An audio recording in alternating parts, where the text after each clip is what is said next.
আসসালামু আলাইকুম। আশা করছি সবাই ভালো আছেন। আজকে হচ্ছে 31শে অক্টোবর 2025। আমরা কিছুক্ষণ পূর্বে গিয়েছিলাম যমুনা ফিউচার পার্কে। সেখান থেকে ডেজেলের একটা শোরুম থেকে আমরা আজকে নিয়ে এসেছি একটা স্মার্ট ওয়াচ। এই স্মার্ট ওয়াচটা যদিও আরও 1.5 বছর আগে মার্কেটে অ্যাভেলেবল ছিল, মোটামুটি একটু পুরাতনই বলা চলে, কিন্তু এই প্রাইস রেঞ্জের মধ্যে এর চাইতে তেমন ভালো কিছু পাইনি, যার কারণে এইটাই নিলাম। সো এটা আমরা আজকে আনবক্সিং করব, সো সাথে থাকুন। ও হ্যাঁ, প্রথমে এটার প্রাইস বলে নেই। এটার প্রাইস পড়ছে হচ্ছে 4,992 টাকা। 4,992 টাকা।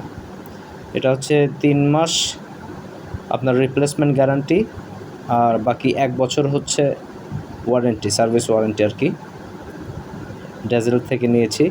আপনারা চাইলে হচ্ছে এটা ওয়ারেন্টি কিন্তু বাড়িয়েও নিতে পারবেন। 1 বছরের যদি ওয়ারেন্টি নেন আপনারা, মানে 1 বছরের রিপ্লেসমেন্ট গ্যারান্টি যদি নিতে চান, সেক্ষেত্রে আপনাকে আরও 700 বা 750 টাকার মতো অ্যাড করতে হবে। সো সব ফ্যাসিলিটি আছে, আপনারা সেভাবে নিতে পারেন। সো বেশি কথা না বাড়িয়ে আমরা এখন হচ্ছে এর আনবক্সিংয়ে চলে যাই। সো বটম সাইডে যে স্টিকারটা আছে, এটা তুললেই কিন্তু হচ্ছে খুলে যাবে। সো এটা খোলার পরেই আপনারা পেয়ে যাচ্ছেন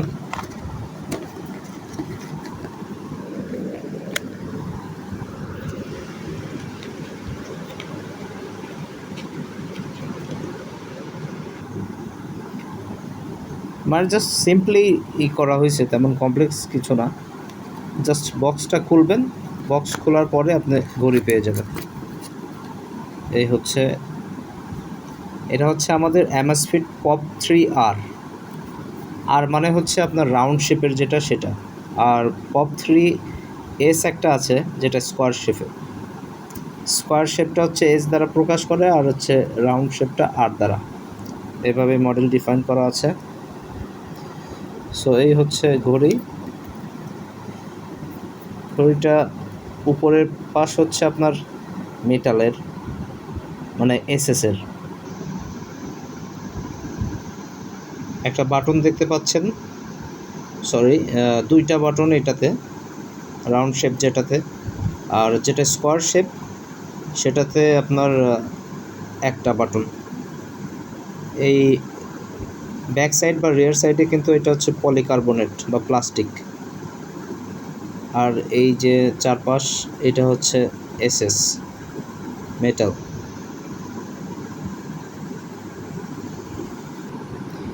এছাড়াও ভিতরে পেয়ে যাচ্ছেন আরও একটা প্রোডাক্ট ম্যানুয়াল,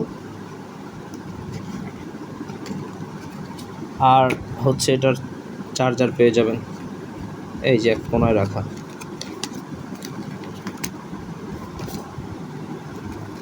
এই হলো চার্জিং কেবল। এটা হচ্ছে ম্যাগনেট চার্জার। জাস্ট ঘড়ির যে এই যে 2টা প্রান্ত আছে, এখানে জাস্ট রাখলে এটা ম্যাগনেটের মতো লেগে যাবে। দেখেন,